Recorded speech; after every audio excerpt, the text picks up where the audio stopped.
সারাদিন ভার্সিটি করে class, library, অলিতে গলিতে সব জায়গায় ঘুরে যখন দিন শেষে বাসে উঠি তখন ফোনে আর চার্জ থাকে না। তখনই পকেট থেকে এরকম ছোট্ট একটা পাওয়ার ব্যাংক বের করি, চার্জে লাগাই এবং অফিসে আসতে আসতে দেখি ফোন ফুল চার্জ। আসুন পরিচয় করিয়ে দেই রিসেন্টলি মার্কেটে আসা এমনই দুইটি পাওয়ার ব্যাংকের সাথে। পাওয়ার ব্যাংকগুলোর নাম হচ্ছে কুকটেক ZMI QB817 অ্যান্ড QB818। আপনারা অনেকেই হয়তো কুকটেক নামটা প্রথমবার শুনেছেন, এই ব্র্যান্ডের সাথে পরিচিত না, কিন্তু আসলে এটি হচ্ছে শাওমির একটি সাব ব্র্যান্ড। এবং আজকে আমাদের এই পাওয়ার ব্যাংকগুলো পাঠিয়েছে টপটেক জোন। ডিসক্রিপশনে তাদের লিঙ্ক দেওয়া থাকবে, সেখান থেকে চাইলে পাওয়ার ব্যাংকগুলো অর্ডার করতে পারবেন। আছি আমি জয়রাউফুন এবং আপনারা দেখছেন পিসি বিল্ডার বাংলাদেশ।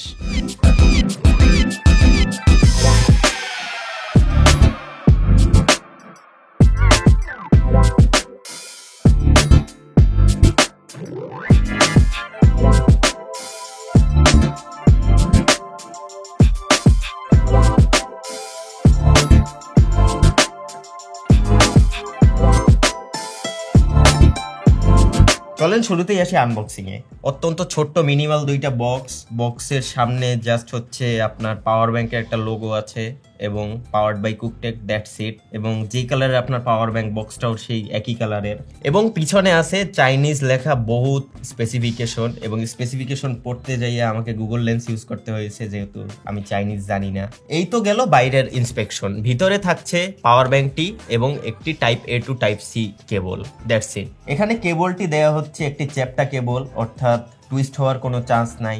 সো প্যাকেজিং যথেষ্ট premium and power bank and cable separation যথেষ্ট ভালোভাবেই করা হয়েছে। এবার আসি পাওয়ার ব্যাংকগুলোর ডিজাইন নিয়ে।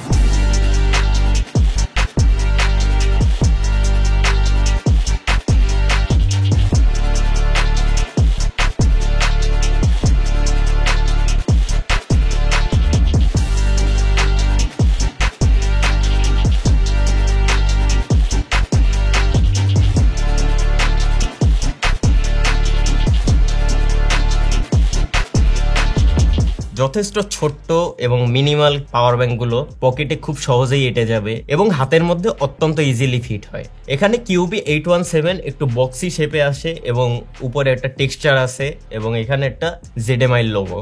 উপরে আছে দুইটা টাইপ A কেবল, একটা টাইপ C কেবল এবং একটা মাইক্রো USB কেবল। এখানে টাইপ A দিয়ে আউটপুট, টাইপ C দিয়ে ইনপুট এবং আউটপুট, এবং মাইক্রো USB দিয়ে অনলি ইনপুট হবে।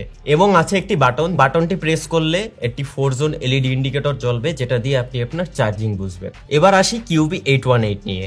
এইটা অনেকটা সিলিন্ডার শেপের, হাতে ধইরা অনেক শান্তি আছে ভাই, এবং যদি পকেটে রাখেন আসলে ফিল হয় না যে ভিতরে কিছু আছে। ওয়েট বলতে গেলে 180 to 190 গ্রাম এই টাইপের। অ্যান্ড এখানে জাস্ট হচ্ছে একটা USB A এবং একটা USB C port, USB A দিয়ে আউটপুট এবং USB C দিয়ে ইন অ্যান্ড আউট বোথ। এখানেও থাকছে একটি সুইচ এবং 4 জোন LED ইন্ডিকেটর, যেটা দিয়ে আপনি আপনার চার্জিং বুঝবেন।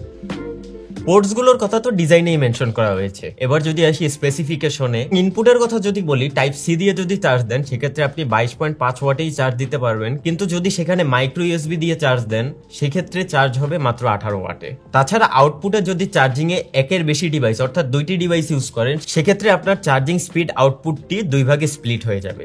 এবার যদি আসি QB818 নিয়ে, এখানে যে একটি টাইপ C এবং একটি টাইপ A পোর্ট রয়েছে, দুইটি দিয়েই আপনি 30 ওয়াটে চার্জ করতে পারবেন। এবং ইনপুট হিসাবে যে টাইপ C পোর্টটি রয়েছে সেখানে আপনি 30 ওয়াটেই পাওয়ার ব্যাংকটিকে চার্জও করতে পারবেন। তাছাড়া যদি আপনি আউটপুটের জন্য দুইটি পোর্টই ইউজ করেন সেক্ষেত্রে 30 ওয়াট স্প্লিট হয়ে 15 ওয়াট করে আপনার দুইটি ডিভাইসকে চার্জ করবে। দুইটা পাওয়ার ব্যাংকেই আছে PD QC 3.0 এবং AFC ফাস্ট চার্জিং প্রোটোকল। তাছাড়া QB818 যেটা রয়েছে সেটা একটি স্পেশাল ফিচার আছে, লো কারেন্ট মোড, অর্থাৎ আপনি যদি পাওয়ার বাটনটা দুইবার প্রেস করেন সেক্ষেত্রে লো পাওয়ার মোডে চলে যাবে এবং সেটা দিয়ে আপনার স্মার্ট ওয়াচ বলুন বা TWS সেগুলো লো কারেন্টে চার্জ করতে পারবেন। এক্ষেত্রে অন্যান্য পাওয়ার ব্যাংকে যে কিছু সময় পর চার্জ অটো পাওয়ার কাট হয়ে যায় সেটা হবে না, কন্টিনিউয়াসলি আপনার ডিভাইসগুলো ফুল চার্জ না হওয়া পর্যন্ত পাওয়ার ডেলিভার করবে এবং সেটা হবে লো কারেন্ট মোড, অর্থাৎ ডিভাইসগুলো ড্যামেজ হওয়ার কোনো চান্স নেই। এবার আসি চার্জিং এ।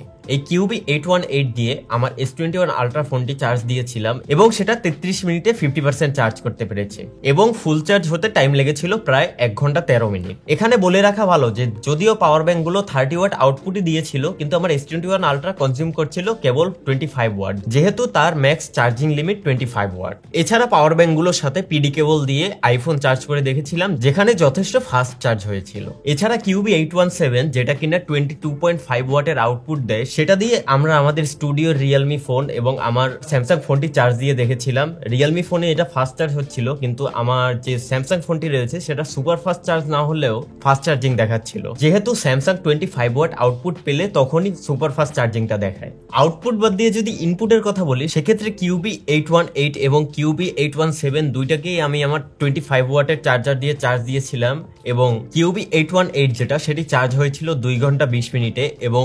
QB817 এটা চার্জ হতে সময় লেগেছিল 2 ঘন্টা 45 minute.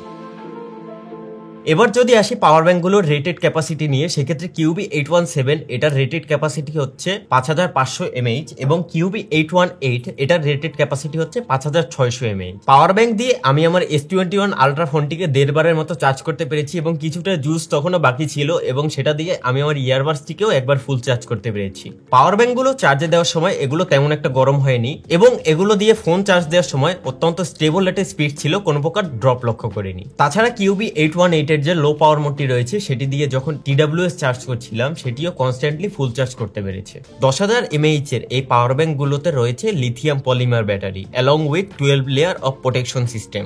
Over current, short circuit কিংবা হিটিং সবকিছুর প্রোটেকশন কুকটিক এখানে দিয়েছে। এই তো গেল এই পাওয়ার ব্যাংক গুলোর ভালো দিক। এবার যদি খারাপ দিকগুলোর কথা বলি, প্রথমেই এই পাওয়ার ব্যাংকটির যে জিনিসটা আমার ভালো লাগেনি সেটা হচ্ছে এই 4 LED পাওয়ার ইন্ডিকেটর, অর্থাৎ আপনার কতটুকু পার্সেন্টেজ চার্জ আছে সেটা বোঝার কোনো উপায় নেই, সেটা আপনাকে আন্দাজ করে নিতে হবে। এখানে একটা ছোট ডিসপ্লে দিয়ে দিলেই এটা একটা পারফেক্ট ডিভাইস হয়ে যেত। তাছাড়া যদি আপনি ডুয়াল পোর্টে একটাই ফোন এবং আর একটাই মাইনর কোনো device like TWS or smart watch এগুলো চার্জ করেন, সেক্ষেত্রে আপনি আপনার ফোনে ফুল ফাস্ট চার্জিং সাপোর্টটা পাচ্ছেন না। ফাইনালি যদি পাওয়ার ব্যাংক গুলোর প্রাইসিং বলি, সেক্ষেত্রে QB817 এটার প্রাইস হচ্ছে 1600 টাকা। QB818 যেটা হচ্ছে পিঙ্ক এবং পার্পলের একটা মিশ্রণ, এটা হচ্ছে 1700 টাকা এবং QB818 এর যদি আপনি গ্রে ভার্সনটা নেন সেক্ষেত্রে এটার প্রাইস হচ্ছে 1800 টাকা এবং প্রত্যেকটা পাওয়ার ব্যাংকেই রয়েছে 6 মাসের ওয়ারেন্টি। এই পাওয়ার ব্যাংক গুলোর অফিসিয়াল ডিস্ট্রিবিউটর হচ্ছে টপটেক জোন। এখন টপটেক জোনকে আমরা আস্ক করেছিলাম যে আপনাদের থেকে আমাদের অডিয়েন্সরা এই পাওয়ার ব্যাংক গুলো কেন নিবে। তারা বলেছে যদি আপনারা PCB10 কোডটি ইউজ করেন সেক্ষেত্রে প্রত্যেকটা পাওয়ার ব্যাংকের ক্ষেত্রে রয়েছে 100 টাকা ফ্ল্যাট ডিসকাউন্ট। এখন যদি আমি আমার ফাইনাল ভার্ডিক্ট দেই, সেক্ষেত্রে এই প্রাইস রেঞ্জে এত কম্প্যাক্ট এবং ফাস্ট চার্জিং ওয়ালা পাওয়ার ব্যাংক পাওয়াটা সত্যিই দুষ্কর এবং এটি আমার ডেইলি লাইফে এখন আমার ডেইলি ইউজ করা হয়, যেহেতু আগেই বলেছি আমি আমার ভার্সিটি টু অফিস আসা যাওয়া করি এবং এই পাওয়ার ব্যাংকটা এখন ডেইলি আমার পকেটে থাকে and it's easier to carry. এবং আপনার যদি বাজেটে একটু প্রবলেম থাকে এবং fast charging is not what you need, সেক্ষেত্রে QB817 হতে পারে আপনার জন্য একটি আইডিয়াল চয়েস। আজকে এ পর্যন্তই, দেখা হবে অন্য কোনো ফোন, অ্যাক্সেসরিজ অথবা গ্যাজেট নিয়ে। টিল দেন, আল্লাহ হাফেজ।